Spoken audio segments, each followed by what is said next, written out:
ده في مشكله كمان ما بينهم هما الاثنين، وان دول شايفين ان دول ايه العبط اللي انتوا فيه ده، انتوا عيال قوي، ودول شايفين ايه ده انتوا دماغكم عامله زي ايه الجمله او العواجيز. الكلمه اللي انت حسيتها غريبه؟ لا لا لا، ده في مجموعه كلمات. في الكونسبتس مش في الجمل.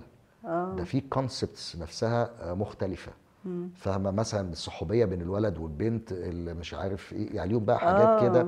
انه جين زي مختلفه عن جين اكس، مختلفه عننا. مختلفه عننا بقى تماما بقى. احنا بقى في احنا في حته تانية خالص، في رياح ورا خالص، في مع الفراعنه. فلازم ان احنا لو ما عملناش كده مش هنعيش. يبقى انت هتبقى متقوقع بقى كده، وتقعد بقى زي السلحفاه كده جوه البيت بتاعك وخلاص، وتستنى يعني الموت. انت بتتابع الشباب الصغير اللي بيعمل ستاند اب كوميدي وكده؟ طبعا طبعا، لان في منهم كتير ولادي. بجد؟ اه طب وايه رايك في طه دسوقي؟ هايل. بصي، في فرقه اسمها الاليت اللي هي أوكي. طه دسوقي، وفيها احمد خيري، وفيها ناس كتير جدا. يعني معظمهم انا اعرفهم شخصيا، وولادي يعني. في منهم كانوا في ورشه الكتابه اللي انا كنت بعملها. كنت بعمل ورشه كتابه اسمها سكريبت خانه، تمام. كنا بنكتب فيها مع بعض، والولاد دول طلع من تحت ايديهم مسلسل. عملنا مسلسل اسمه ونسني، كان بيتذاع على الام بي سي. هم لولاهم كان فن الستاند اب اندثر. بجد؟ لان احنا جينا على الجيل بتاعنا، يمكن المستمر فيه علي قنديل الوحيد، وبيعمل طبعا ستاند اب كل فين وفين. لكن احنا سيبنا الستاند اب بسرعه، لانه كان جت الثوره وجت احداث كتيره وحاجات كتيره، لان احنا مش عارفين نعمل ستاند اب، ومش عارفين نكمل، مش عارفين نعمل حفلات وبعدين على ايامنا برضو كان في 2010 كان في كونسبت جميل جدا، انه الشركات الكبيره كانت بتعمل اعلاناتها والدعايه بتاعتها عن المنتجات بتاعتها عن طريق الستاند اب. بدل ما يدفعوا فلوس في اعلانات ويجيبوا نجوم وتلفزيون وبتاع، لا احنا نعمل حفله ستاند اب لانشنج لبرودكت كذا. لبرودكت كذا عاملين حفله ومش عارف ايه، الحفله دي ستاند اب. عملنا كده لشركات كبيره وماركات كبيره جدا، وكانت حاجه حلوه قوي.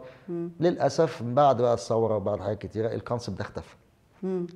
فاحنا زي ما انت شفتي مثلا، انا رحت للكتابه وكتير مننا راحوا، في اللي سافر، في اللي راح، في اللي مش عارف ايه وساب. يمكن علي هو اللي علي قنديل هو اللي كمل.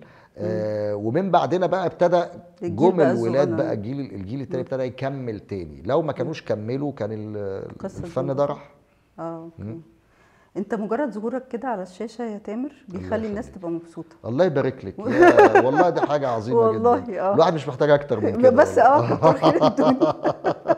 طيب انت شخصيتك كده على الحقيقه، يعني ورا الكواليس كمان شخصيتك كده على الحقيقه؟ ما بصي، اللي انت شايفاه قصادك دلوقتي هو ده على الحقيقه كده. انا يعني عارفه ما بختلفش يعني. انا مش من النوع اللي باجي في برامج بقى فاروح مقسد ومش عارف ايه وعامل مدي لنفسي شخصيه معينه علشان الناس تبقى فاهمه ان انا لا مش سهل. انا هلهلي جدا زي ما انت شايفه. ويمكن ده الفرق بيني وبين وائل اخويا، يا استاذ وائل فرج المخرج طبعا. احنا في مشكله كبيره حاصله ان احنا شبه بعض جدا. دي مشكله كبيره جدا، فاهمه؟ فدايما بقيت اقول للناس، كنت قاعد مره مع اياد نصار فاياد قال انا كده فهمت اللي هلاقيه وقور كده وبيتكلم ده وائل فرج، اللي هلاقيه على باب الله ده تامر. فاقول لهم هو ده الفرق. وائل ابن ناس، تحس انه ابن ناس كده تمام. انا لا، انا بحس انه ممكن يطلع مني اي حاجه، ممكن ابقى عربجي وانا قاعد معاكي، ممكن ابقى كده فاهمه. فانا بحب ما بتفكرش كتير قبل ما تتكلم. ما بحبش التصنع كمان بالذات. بتحب الانسان يبقى على طبيعته، لانه اللي بيخرج من القلب بيدخل القلب. صح. فاهمه؟ وانا انا فاكر جمله قالها لي اياد صالح. اياد صالح كاتب من الكتاب الكبار بتوعنا يعني. اياد قال لي مره وانا بقول له انا عايز اخش مجال التمثيل، كنت ساعتها لسه بكتب. فقال لي بص، اهم مشكله في مجال التمثيل وانك تبقى ممثل انه الناس تتقبلك.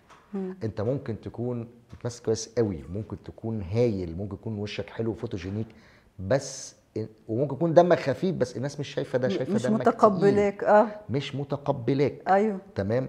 مش مستريح. قال لي دي حاجه بقى بتبقى فايبس كده، دي بتاعت ربنا. بتاعت ربنا. الموضوع ده شغل بالي جدا ان انا هو ازاي وبعدين ضرب لي امثله وشفت امثله قدامي. ده الفنان فلان ده والفنان فلان والفنان فلان مش عارف ايه وبتاع وكده، الناس يعني ما بس ايه حدش سبحان شايفهم ولا الله، بتاع وكده. يعني فعشان كلنا كده مش حابينهم، وفي كان ناس ممكن تطلع بس يعني يمكن لقطه صغيره لقطه واخده بالك وتبص تلاقي تفضل ايه فاكرها ويضرب بقى الناس ليه؟ لمجرد الناس بتحبه. اه فاهمه؟ وفي واحد يعمل قد ما يعمل خلاص هي قافله كده. فعشان كده انا كان دايما تخوفي من ان انا اخش في المجال ده، هي الناس هتحبني ولا لا؟ هو الناس هتتقبلني ولا لا؟ فسبتها على الله وقلت في الاخر زي ما بقول لك كده، اللي هيطلع من القلب يخش في القلب. لكن لو انا تصنعت وعملت وبتاع هيبقى في حاجه، في ناس هتحبك بس في ناس كتير ممكن هتفقسك. اوكي. فعشان كده انا في الطبيعه الكواليس مش الكواليس، انا زي ما انا كده. تامر، هو الضحك معدي؟ طبعا طبعا. بجد؟ يعني حتى بتبان قوي بقى فين.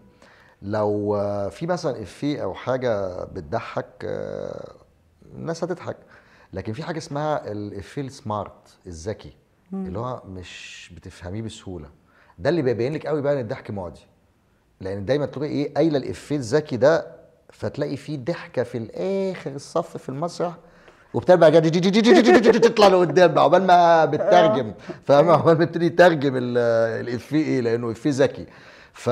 معدي جدا. يعني جربي انت حتى كده بمنتهى البلاهه وقفي في الشارع وقعدي اضحكي، شوفي الناس حواليك هتلاقيهم فجاه، حتى اللي مش فاهم او اللي قلقان منك هتلاقيه بيبص لك قلقان بس مبتسم، واللي حتى جاي يقول لك ايه في ايه والنبي في ايه والنبي ايه وهو بيضحك غصب عنه. فطبعا معدي. انت لما بتكون زعلان وعايز يعني ترجع تاني تبقى مبسوط، ايه الحاجه اللي بتعملها عشان ترجع تاني في المود؟ هو طبعا المفروض انه يعني ردا على هذا السؤال على اساس اللي انت قلتيه قبل كده، فاقول لك ان انا بشوف مسرحيه واضحك وبتاع، ده الرد التقليدي المفروض ان انا اقوله، بس هو بصراحه مش ده اللي ما بعملش اي حاجه والله. لا انا بخش انام. لازم انام عشان اعمل ريستارت. يعني حتى لو انا مش عايز انام، بس انا دلوقتي مثلا اتقفل مودي وفي حاجه حصلت معايا ومتضايق وبتاع وكلام كده، بصي اعملي اللي تعمليه، مودي مش هيتفك. هبقى لذيذ معاكي هبقى كده بتاع، بس مودي مش هتفكر لما اخش انام واعمل ريستارت واقوم ترجع تشحن طاقه تاني وتقوم بقى ريستارت، بقفل الجهاز وافتحه تاني. وتشيل بقى حاجات معينه مضايقاك وترجع بقى كده. ما بفكرش حتى يعني انا بخش انام واقول خلاص يوم جديد. يعني حتى لو هو مش يوم، يعني اصحى في نفس اليوم مثلا بس انام لي ساعتين او حاجه، بس بالنسبه لي ده يوم جديد خلاص. حلو. لازم انام. طيب طلعت قبل كده على المسرح او جيت رحت تمثل مشهد كوميدي وانت كنت زعلان؟ طبعا. طبعا بتحصل كتير جدا. ما ده هنا بقى الفكره ان انت تبقي ممثل محترف، يعني دي شغلتك.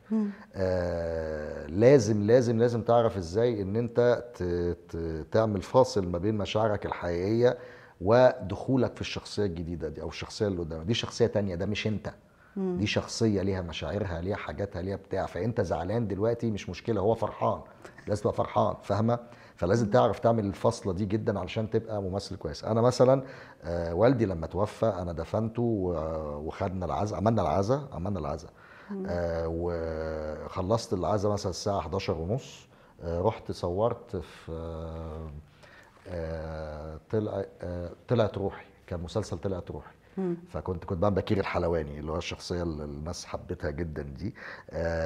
ودي شخصيه يعني كوميديه يعني وبتضحك وبتاع، وفي نفس الوقت ما كانش في حل تاني لانه كان لازم يقفلوا الحلقات علشان يبعتوها علشان العرض، ففي في فلوس ناس، في شغل. مش هينفع ان انا اقول معلش انا ابويا توفى فكنت ساعتها قلبي مكسور جدا وكل حاجه، ولكن خلاص اتحطيت قصاد الكاميرا بتبقى واحد تاني. احساسك بالمسؤوليه ومش مسؤوليه بس، ان هو فهمك لطبيعه شغلتك. ما هو خلي بالك برضو، ما هتلاقي الجراح عنده برضو مشاكل تانية. ما هتلاقي ان هو اكيد ان هو ما ينفعش ان هو يبقى مش عارف عنده مشكله او حاجه فيقول لا انا مش هشتغل مش شغال. لا بتاع المطافي نفس الحكايه. فاهمه؟ يعني مثلا جامع القمامه ما هو نفس الحكايه. فاهمه؟ مش هيقول لك لا انا ما نفسيتي انا مش عارف مش هشيل زباله، لا ما احنا هنروح في داهيه. ايوه فاهمه؟ فكل شغلانه ليها ويفصل مشاعره عن ليها المشكله بتاعتها. فانت لازم تبقى واعي غير تحملك للمسؤوليه. انت لازم تبقى واعي ان انت كممثل انت واحد رضيت انك تشتغل الشغلانه دي، وهي انك تمحي مشاكلك ومشاعرك وتحطها على جنب وتخش في شخصيه تانية خالص.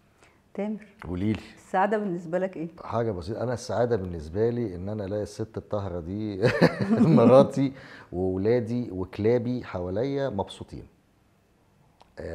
يعني انا السعاده بالنسبه لي ان الناس القريبين دول يبقوا ما فيش ناقصهم حاجه، مبسوطين بيضحكوا الدنيا ظريفه ما فيش عندهم مشاكل.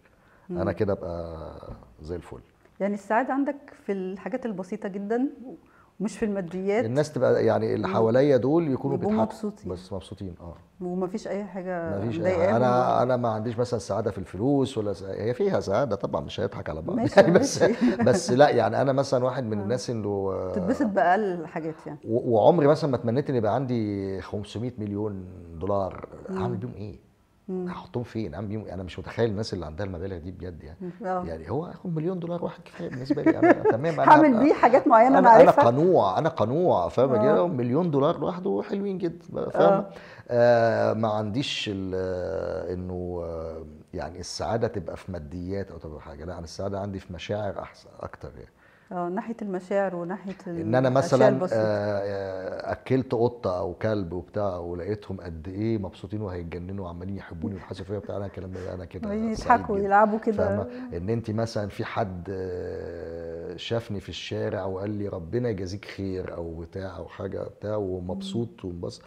يعني اقول لك على حاجه، انا لما كنت بعمل مسرحيه طيب وامير مع عمرو رمزي وهشام اسماعيل كانت على المسرح الكوميدي في مسرح ميامي. لا احنا كان بيجي لنا ناس اللي هو بقى عامة الشعب اللي مسرح الدولة ده بالنسبة لهم هو المتنفس. تذكرة بسيطة جدا وبتاع، والجايين عايزين يتبسطوا. ما تتصوريش انا كنت بعيط من جوه لما الاقي واحد عمال يحضني ويبوسني وعايز يبوس ايدي. يا حبيبي ليه؟ يقول لي ربنا يجازيك خير عننا، ربنا يخليك والله. عشان بتساعدهم. ليه؟ ما تخيلي بقى، انا تخيلت الموقف انه لما يبقى في واحد موظف عامل راجل بسيط جدا، المسرح ده المسرحيه دي بالنسبه له دي الخروجه اللي وعد بيها عياله من اول الشهر مثلا. بقاله شهر واعد العيال والمدام ان انا هخرجكم ان شاء الله لما ربنا، لما اقبض، لما اعمل، لما بتاع، لما ربنا. فالراجل عامل الخروجه دي عشان يبسط ناس والعيال انبسطت. فهو بالنسبه له بقى حقق حلمه فاهمه. بقى قاعد بقى شفت بقى الخروجه اللي بابا خرجها لكم وبتاع. قدر ان هو ينفخ نفسه ويعمل نفسه قصاد ولاده بسببك. بسبب بالظبط كده. تخيلي لو كانت المسرحيه دي كانت وحشه، تخيلي لو كانت مش عارف ايه كان بتاع العيال التريقه يا بابا القرف اللي انت جايبنا نشوفه ده، كان يتنكد عليه وكانت فتخيلي الراجل احساسه. انا بالنسبه لي ده كان بالدنيا وما فيها بقى، انه ان انا قدرت ان انا اسعد العيله دي بالشكل ده والعيال مبسوطه والعيال مبسوطه وبتصور معايا ومش عارف ايه وبتاع. ايه اكتر جمله اتقالت لك اثرت فيك؟ ربنا يجازيك خير عننا. واو. يعني بقول لك دي جمله ان هو ايه يعني الراجل ترجمها، ما قاليش مثلا شكرا حلو قوي انت ممثل هايل انت جميل انت مش عارف ايه. لا الراجل ترجمها بثواب طلبه من ربنا ليا. فاهمه يعني دي اظن انا كده خدت، انت انا كده خلاص خدت اللي انا عايزه يعني. لان احساس رهيب جدا، احساس رهيب جدا. وده اللي بقوله انه لازم نهتم بالمسرح ومسارح الدوله بالذات. يا جماعه ده المتنفس الناس دي. تخيلي هذا العامل او هذا الموظف لما عندوش هذا المتنفس، الناس بتقول انتوا ايه يعني كفنانين اللي بتعملوه، انتوا مش عارف. يقول لك الفن رساله، والفن مش الفن رساله على فكره. مش لازم ان انا اقول لك اعمل كذا وما تعملش كذا اللي مش عارف ايه مش دي رساله خالص. بادئا ذي بدء كده بسم الله الرحمن الرحيم. في الرسائل بتاعه الفن الرساله الاولى بتاعتنا هي الترفيه. ترفيه صح. الانترتينمنت. الناس مستهيفه ان يبقى عندك ترفيه، ان انت بترفه عنه. عارف بترفه دي يعني ايه؟ يعني هذا العامل او هذا الموظف الغلبان اللي طالع عينه الشهر كله، طالع عينه في الشغل طول النهار وبتاع، بدل ما يدخل بيته يطلع كل ده على مراته وعياله وضرب وعمل وبتاع والبلاوي اللي احنا بنشوفها دي، لا انا بديله فرصه متنفس انه يجي يغير المود بتاعه ده ويشوف حاجه وينبسط منها. وممكن ممكن يتعلم ساعتها يتعلم حاجه، ممكن. لكن والله مش لازم. لا ايوه بس لو كفايه إن هو الموضوع ينبسط. يكتفي انه ما تقوليش ان السيرك مثلا هتروح تتعلم منه لا حاجه، لا بس كان ولكن متعه، السيرك كنا بنروحوا متعه، زمان متعه ترفيه وترفيه. ترفيه، واخد بالك؟ فاحنا رسالتنا الاولى هي الترفيه. مم. لزق في حاجه تانية بالمره وتعلمنا حاجه فاليو، حكمه بتاع الكلام ده كله حلو جدا. تمام، ولكن اولا واخيرا انا كل اللي يهمني ان حضرتك تغير مودك وتبقى مبسوط، عشان لو انت ما انبسطتش المدام مش هتنبسط، ولو المدام مش الشعب هتنبسط كله مش الشعب هينبسط. كله مش ما هينبسط. فعلا بيقعد يقول ليه كل الناس ماشيه زعلانه الصبح، ليه كل الناس مكتئبه، ليه؟ ما هو الناس كلها زعلانه ومكتئبه علشان ما فيش فعلا اماكن الناس تروحها وتتبسط. ما فيش فعلا موضوع المسرح ده كان موجود زمان وكان في كل المستويات ممكن تدخل. دلوقتي لا الصراحه الموضوع ما بقاش منتشر زي زمان. وعارفه، أيام ومش كده بس كمان، مش كده بس، انت دلوقتي بتصحي الصبح على ايه؟ اول حاجه بتعمليها اول ما تفتحي عينك الموبايل. الموبايل. فبتفتحي الموبايل وتشوفي اخبار زباله، بتشوفي ناس زباله بتشتم في ناس ازبل، بتشوفي حاجات كده، بتشوفي تعليق انت عاملاه بحسن نيه ظريف جدا، او بوست عملتيه مش عارف ايه، ناس داخله تغلس عليكي وتقرفك. احنا زمان كنا بنصحى كان عندنا فؤاد المهندس بنسمع كلمتين وبس قبل ما نروح المدرسه، فاهمه؟ فكنا رغم ان هي فيها حكمه وفيها حاجه ومش عارف ايه كده وبتاع، بس بتقول وموسيقتها حاجه لذيذه لذيذه بتروح المدرسه وانت مبسوطه، فاهمه؟ فاحنا مش بس نرجع مسرح الدوله، احنا محتاجين نرجع حاجات كتيره جدا عشان ما نشوفش المناظر اللي احنا بنشوفها واحنا صاحيين الصبح وماشيين الصبح كده، والناس عايزه تلطش بعض بالقلم. غريبه قوي. والله والله بجد. الموضوع بسيط، ولكن بس محتاج اراده ان احنا نبقى عايزين نعمل ده في الناس. تمام، احنا عندنا مشاكل كتير، وعندنا مشاكل اقتصاديه ومشاكل اجتماعيه ومشاكل مش عارف ايه وبتاع وكده. ماشي، مش هنقدر نحل كل ده دلوقتي، هنحل واحده بس، ممكن ندي معادل.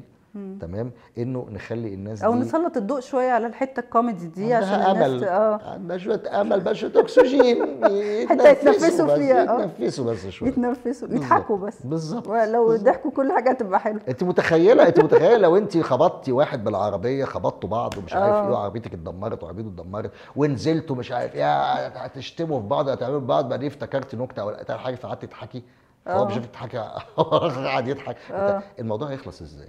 خلص خلاص، وبقى لذيذ والدنيا تمام. هو ده تمام في اي حاجه وبتاع. كمان، مش في الخناقات دي، حتى في الشغل، حتى في الشغل، في الناس تبقى جايه موتها لذيذ يعني. والله الموضوع مش هيافه للاسف، حتى وقتنا هذا في ناس كتير وفي ناس بتحاول تغذي الموضوع ده، انه الممثلين والفنانين دول اراجوزات، انتوا مشخصاتيه، انتوا مش بنسمع على فكره ده علاج، منتهى يعني ده علاج، يعني في ناس كتير قوي اعرفها يعني بدل ما يعني بتعالج نفسها، بدل ما تبقى دايما بتروح لدكاتره او بتاخد ادويه او كذا، بالظبط، لا طب ما انا ممكن بالليل بعد الشغل ارجع اقعد اتفرج على مسرحيه بتضحك، او ان انا اقعد مع ناس لطيفه بتضحك. بالظبط. انا لما هبقى في مود حلو اكيد يعني هقدر اعمل حاجات احسن، هقدر احقق حاجات احسن. انا هقول لك على حاجه، انا في دراسه لسه كنت سامع عنها امبارح، تمام، في علاج الادمان. بيقولوا انه مش صح ان انت عشان علاج الادمان انت بتاخد المريض المدمن وبتقفل عليه وبتحصره على لغايه لما بتطلع الماده الكيميائيه منه ومش عارف ايه وتخليه يبطل. لا، الاصح ان انت تاخده تحطه في بيئه تانية حلوه، بيئه فيها امل، بيئه نظيفه ما فيهاش مدمنين، واخده بالك؟ تحطه في وسط البيئه دي شويه بشويه، البيئه دي هي اللي هتاثر عليه. فهو نفس الحكايه، انا يا اللي شايفني كومبارس، يا اللي شايفني مشخصاتي، يا اللي شايفني اراجوز، يا اللي الاسامي كلها اللي بتقعدوا تقولوها على السوشيال ميديا دي، رغم انها يعني في واقع الكلمه نفسها انا شايفها شرف، مش شايفها حاجه وحشه، بس انت بتقولها على اساس انها شتيمه لشخصي وفي التعليقات والكلام ده كله. انا المسؤول عن ان انت تعرف تعيش كويس، انا اللي مسؤول عن ان انت تعرف تتحمل ضغوط الحياه اللي انت فيها، واخد بالك؟ انا اللي مسؤول عن ان انا اعمل لك بيئه حلوه، تمام، تقدر ان انت بدل ما تخنق مراتك ولا هي تقتلك ولا تعمله في عيالكم ولا مش عارف ايه وبتاع، لا بتيجي عندي بخليك في مود تاني واخليك ان انت احسن، تمام. فيعني ارجو ان الناس تبص شويه الحته دي، يبقى عندهم نوع من احترام لهذا الممثل. في نماذج وحشه، في نماذج منها بتعمل حاجات مش عارف ايه، بس برضه هم بني ادمين. انت لو اتحطيت تحت السبوت، يا موظف في شهر عقاري هيبقى في غلطات، مفيش حد ما عندوش غلطات وبتاع، هتتبهدل. تمام. فمش عشان احنا محطوطين تحت السبوت تقعد بقى تنتف في ريشنا بقى وتزهقنا بقى وتزهقنا في عيشتنا بقى. ايوه صح. تامر، الحب نعم. بالنسبه لك ايه؟ الحب هو الحب. اسامه منير. كان في زمان استاذ مصطفى حسين واحمد رجب واستاذ احمد رجب كانوا عاملين حاجه أيوة، ظريفه الحب جدا. هو. الحب هو كانت فظيعه دي يعني. كاريكاتير ده صح؟ كاريكاتير ده كان نفسي بحب قوي. كان جميل يعني. بصي، يعني انا الحب بالنسبه لي طبعا هو شيء مهم جدا. وانت بقى بدماغك اللي بتخليه يا خيالي يا حاجه تبقى واقعيه وملموسه وحقيقيه. انا دايما بقول الحب عباره عن ايه؟ هو الحب عباره عن ان انت بتجيب سوري يعني في الكلمه طوبتين. تمام. ده الحب. انا وحضرتك طوبتين. ايوه. بنخبطهم في بعض. تمام. بيطلعوا شراره. تمام. صح. تولع في البيت. ايه الشراره دي؟ ايه الشراره دي؟ لو لقت عشب جاف وظروفه ملائمه، الشراره دي هتولع، هتعمل نار. لو ما لقيتش هتبقى مجرد شراره واحده. فاهمه؟ فلازم في ظروف محيطه، لازم في عشب ويكون جاف علشان النار دي تطلع. النار دي طلعت يا هتدفيك يا هتحرقك. انت بقى بتشوف هتتعامل معاها ازاي. فهو شراره. الحب عباره عن شراره، لكن لازم هذه الشراره ما تبقاش لوحدها واقول كده انا بحبه وبتاع وكده ايه. ده على فكره ده ابن لذينه، ده بيعمل، ده بيسوي، ده بيسوي، بس بحبه ما ينفعش. فاهمه؟ لازم يبقى في ظروف مواتيه، في عشب، وعشب يكون جاف ما يكونش مبلول. لو عشب مبلول النار هتعمل كده وهتروح. صح. فاهمه؟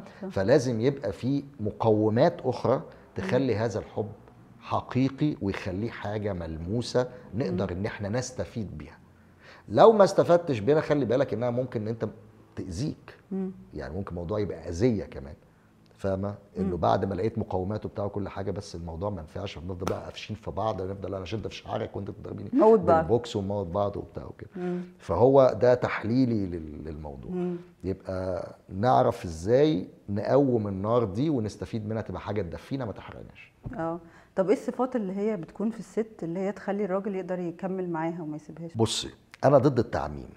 اوكي. بمعنى انه ما اقدرش اقول لك الراجل كذا والست كذا وبتاع. تمام. إيه؟ لانه انا بعتقد انه التجربه البشريه هي تجربه فريده من نوعها، يونيك. يعني حضرتك ممكن تكوني مواليد برج الجدي ومش عارف ست ودارسه فين تربيتك ايه وبتاع، شبه الفلانه التانيه بالظبط، وانتوا الاثنين برج الجدي وانتوا الاثنين مش عارف ايه بتاع، بس اختك التوأم هتلاقيها مختلفه. اوكي. فانا بالنسبه لي البشر كل واحد منهم هو تجربه فرديه فريده في نوعها. فما اقدرش اقول لك الراجل كذا والست كذا، كل واحد بيختلف عن التاني. الموضوع كله ان انت تعرفي توصلي للتفاهم ما بين الاثنين، انه الراجل ده بالذات يعرف يتفاهم مع الست دي بالذات. ولكن اللي اقدر اقوله لك انه في حاجات كده سمات بسيطه جدا يعني في الحياه الزوجيه. تعالوا نقول بقى ازاي الحياه تمشي ببساطه. انه الراجل محتاج طبطبه. اوكي. يعني الراجل جاي من الشغل طلع عينه وعين اللي خلفوه وهو جاي ومش عارف ايه وبتاع وكده في المواصلات وبتاع. مش لازم اول ما تشوفيه تروحي قايله له على طول على كل اسكت ده لا مش عارف ايه ولا مش عارف حصل ايه والبتاع. اكتر حاجه بتخنق الراجل ده ان هو يبقى داخل هي ماشي في ايه فاهمه؟ لا هو عنده داخل مشكله على طول داخل البيت اللي هو يستريح فيه. فاهمه؟ عايز يستريح وبتاع. في ناس بتبقى داخله البيت على فكره قبل ما يخشوا بيصلي. انا خايف من اللي هيقابلها جوه. تمام. فما تخليش الموضوع كده. اول ما يجي كده خديه كده في حضنك كده وبتاع وروقيه وقعدي اعملي لي كوبايه شاي وبتاع كلمه طبطبه. بعد كده قولي المشكله مش اكتر. بعد كده قولي له المشكله بشويش واحده واحده. تمام. الست محتاجه تقدير. اوكي. يعني لما الاقيكي جيتي عملتي لي كوبايه الشاي وخدتيني مش عارف ايه بتاع، قولي لي تسلم ايديك يا حبيبتي. هتشيلك فوق راسها. فاهمه؟ هتعمل لك البدع بعد كده. لما تعمل اي حاجه ما تحسسش الحاجه دي بتعملها علشان هي مجبره عليها، عشان هي ست، عشان هي مراتك، عشان هي عشان هي مش عارف ايه بتاع. لا، كل حاجه اشكرها عليها، قدرها. لما تلاقي ان هي عامله حاجه قول الله الحاجه دي حلوه قوي. هي ليه الست بتحب ان هو الراجل يلاحظ شعرها او مكياجها او فستانها او بتاع؟ لانها تعبت في انها تعمله. تعبت في انها تعمل شعرها. انا واخد بالي انتوا بتعملوا ايه يعني كستات، يعني يطلع أيوة. عينكم يعني المكياج بتقعدوا تعملوا مش قد ايه 3 4 ساعات مكياج عايزين مش تقدير عارف بس، الشعر تقدير. ايه بتاع. فمش بعد كل ده تقول ايه الخرا اللي انت عاملاه ده، سوري يعني، او ايه القرف اللي انت عاملاه ده، ولا مش عارف ايه، فاهمه ايه اللي بتشيل او مش البويه شايفه اصلا، او مش شايفه خالص. الست راحت قعدت تتناقش مع الكوافير 3 ساعات عشان عشان نوصل يوصلوا للون ده. لشكل الشعر ايه وشكل البتاع اللي هيتحط فيه الخصله ايه وبتاع الكلام ده كله. وعملت الكلام ده وداخله البيت بقى تقول هبهره هبهره، تمام، ما تخش انبهرش. بتاع كده اه فاهمه هتتشل، أيوة. فاهمه، فهي محتاجه تقدير، محتاجه تقدير بس مش اكتر. اي حاجه تعمل، عارف لو عمل شويه كوبايه ميه لا الميه واو. بتاعتك تحفه، ايه ده، شوف أيوة. ماسكه الكوبايه ازاي، ايوه، احسن إيه واحده بتعمل ميه. احسن واحده بتعمل ميه ساقعه، ايه ده، بس مش اكتر مش اكتر. فالموضوع بسيط، انا بسيط. شايف الموضوع كده. ياه. اصحابك كانوا بيقولوا لك حاجه على موضوع ان انت اتجوزت 6 مرات؟ بيقولوا ايه؟ عملتها ازاي دي؟ بيحسدوك؟ يعني بيحسدوك ولا حاسين ان ده كده اوفر؟ لا يعني هو تحس ان كله نفسه يعمل كده، كله بس مش عارف. ده حقيقي بجد والله. لان احنا للاسف احنا بص احنا في دايما جوازه اولانيه كده بتبقى بتاعت الحكومه كده، تحس انها زي طبع الدمغه لازم. اللي ايوه ايوه. فاهمه، زاد ضرايب زي حاجه لازم تعمليها وتجري وتشوفي حالك بعد كده بقى. فاحنا دايما مشكلتنا ان احنا ساعات بنستك او بنقف في الجوازه الاولانيه دي مهما كانت انها مش ماشيه وباينه انها مش ماشيه، وامك عارفه انها مش ماشيه وامها عارفه انها مش ماشيه وكل حاجه باينه انها مش ماشيه، لكن احنا مكملين فيها، مكملين، احنا ما عندناش طلاق وما عندناش مش عارف ايه، والطلاق وحش والطلاق وحش عشان الولاد، والولاد ازاي مش عارف ايه. لا على فكره هو الولاد بيطلعوا كويسين لما بيعيشوا في بيئه كويسه، ايا كان البيئه الكويسه دي ايه. فانت احسبها، لو وجودك مع المدام عامل بيئه زي الزفت في البيت فالعيال يطلعوا زي الزفت. لو وجودك بعيد عن المدام بس انتوا الاثنين محترمين فده هيعمل بيئه اكيد كويسه للولد. احنا المشكله انه الطلاق بالنسبه لنا لازم يبقى فيه مشاكل، لازم اعض في رجلك وانت تاكلي في مناخيري، ولازم مش هنسيب الموضوع كده. لا مش هنسيب، فاهم. ما ينفعش ان حد احنا متعور نسيب لازم بعض، في لا ازاي، او اعمل لها نشوز، او انت اعمل محضر تمكين مش عارف ايه، ايه هو ده، فاهمه، ده انا اسجنك بالقايمه، لا انا اسجنك باي حاجه، اي حاجه، فاهمه. ليه؟ ليه؟ فاهمه. احنا 2 الموضوع يا جماعه لسه عارف ان هو موضوع صعب. تخيلوا معايا 2 جنسين مختلفين. احنا اول مشكله لازم نعرفها ان احنا مش عشان احنا الاثنين بننتمي الى المملكه الحيوانيه تحت اسم انسان فاحنا الاثنين شبه بعض واحنا الاثنين زي بعض، لا. الشمبانزي والنسناس الاثنين اسمهم قرود بس مش زي بعض، ده بديل وده من غير ديل، تمام. فلازم تعرف انه احنا اتنين مش زي بعض، فبالتالي اتنين مش زي بعض خالص، متربيين تربيه حتى لو كانت متقاربه، وانت باباك موظف في السكه الحديد، انا كمان بابايا موظف في الشهر العقاري، فاهم، فاحنا الاتنين شبه بعض. شبه بعض، نتجوز. مش شرط، مش شرط خالص. تمام. اتنين تربيتهم مختلفه، اتنين جنسين مختلفين، اتنين ميولهم مش زي بعض. انت بتحب المانجا، انا كمان بحبها، ايه ده احنا لازم نتجوز؟ لا خالص. تمام. فتخيلي ازاي تجمعي الاتنين دول باختلافاتهم دي كلها، تحطهم مع بعض ويبقوا متوافقين ويجيبوا عيال كمان ويبقى يربوها في الزمن ده. فالموضوع صعب. مش معنى انه ما نجحش يبقى احنا فاشلين، لا، هي تجربة وخلصت. التجربة حاولنا نعملها ما فشلتش. اللي بيفشل التجارب الكيمياء، هتحطي ده على ده ما جابش اللون الازرق يبقى ده تجربه فاشله. لا اتعلمنا، اي تجربه دخلناها اتعلمنا. لكن التجربه الحياتيه هي عباره عن مولود بيتولد يعيش يموت. يموت بقى بطلاق، يموت بان انتوا الاثنين اتوفيتوا، يموت بانه حصل حاجه، فاهمه. فهي ليها وقتها. عملنا الوقت ده مع بعض، جربنا، ما نفعش ان احنا نكمل. ده مش معناه ان انت فاشله ولا معناه ان انا فاشل، معناه ان احنا مش مناسبين. نسيب بعض، كل واحد يشوف حياته. في عيال حصلت في الوسط باي ذا واي حلو اوكي نتحمل مسؤوليتهم احنا اتنين مع بعض كاتنين اصدقاء اوكي. محترمين. فاهمه؟ هو ابني وهو ابني، خلاص احنا اصبح في بينا صله دم. يعني انت بقيتي زي اختي. اوكي. فاهمه؟ يعني اللي يضرك يضرني، انت ام ابني. فاهمه؟ لو كل واحد حط في دماغه كده انت بقيت زي اخويا. يعني لو في مصيبه او بتاع لازم اقف جنبك. مراتك واقفه جنبك كل حاجه، بس انا كمان واقفه جنبك. انت كنت في يوم من الايام جوزي، يعني بقيت ابو ابني، يعني انت دلوقتي بقيت زي اخويا. علاقه اخوه ما بيننا وبين بعض. ليه ده ما يبقاش موجود؟ حصل ده خلاص اصبح انه الطلاق والكلام ده ليه لا؟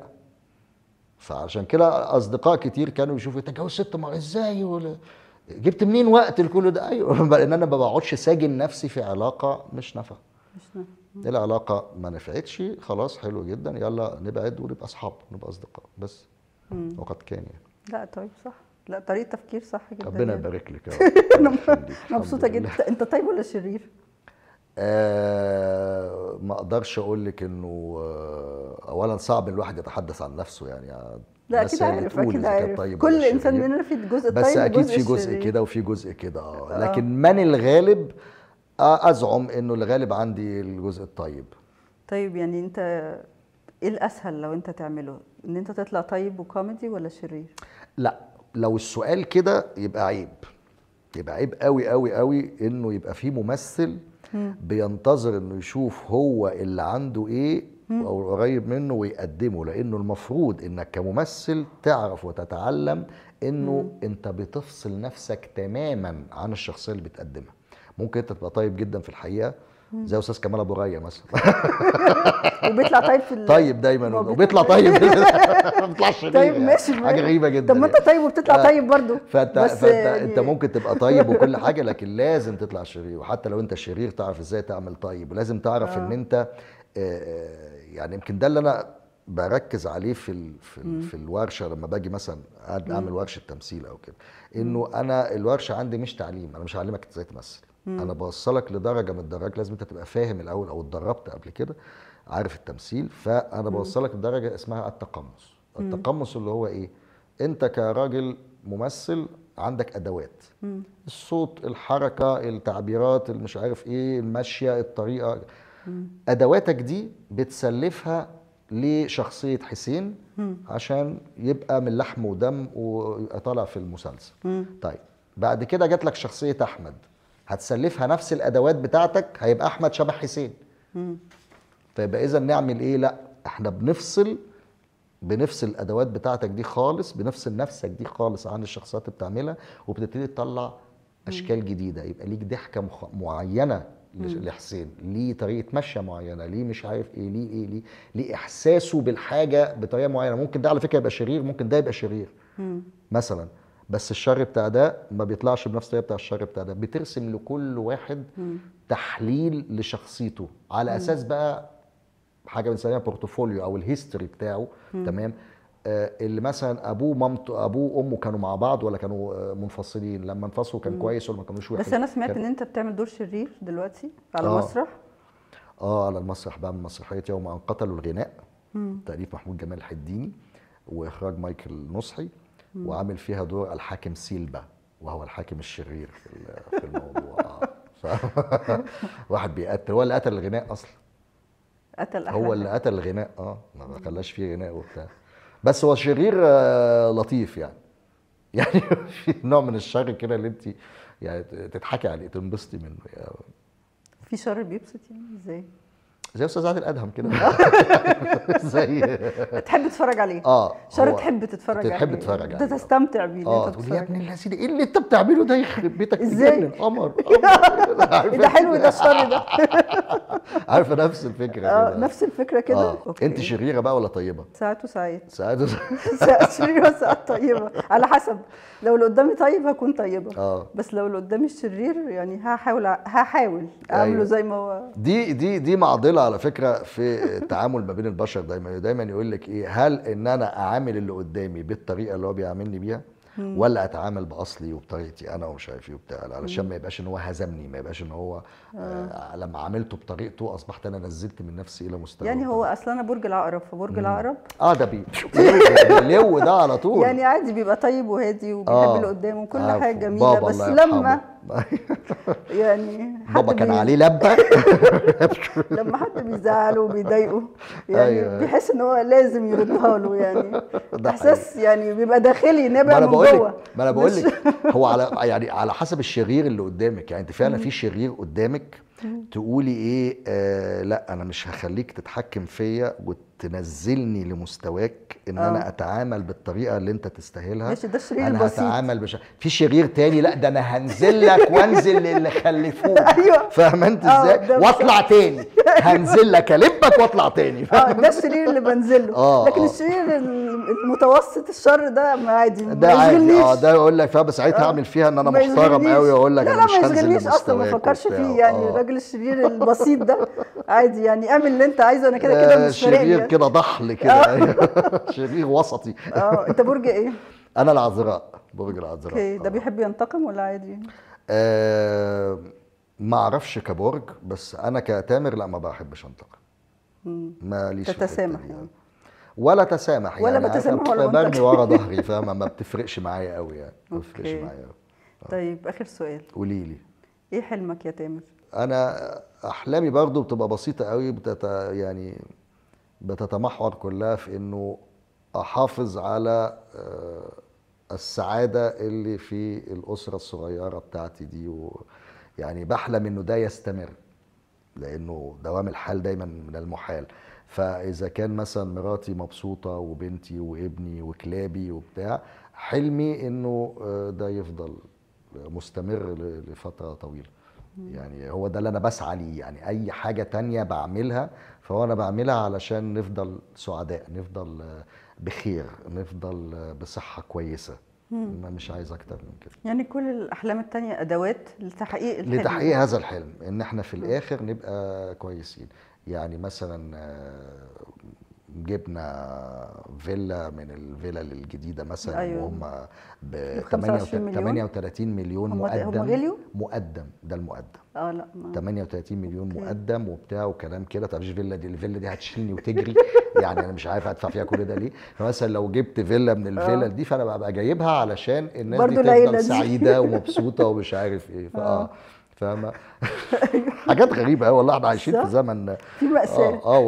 والله فاتمنى يعني انه نفضل في يعني في هذا المستوى من السعاده، ما ننزلش عن كده بقى والنبي، كفايه عشان احنا في القاع. نزلنا جدا يعني في القاع بقى كده بقى، مش عارف اروح فين بعد كده يعني. خلينا بقى ظابطين، خلينا في الحته دي.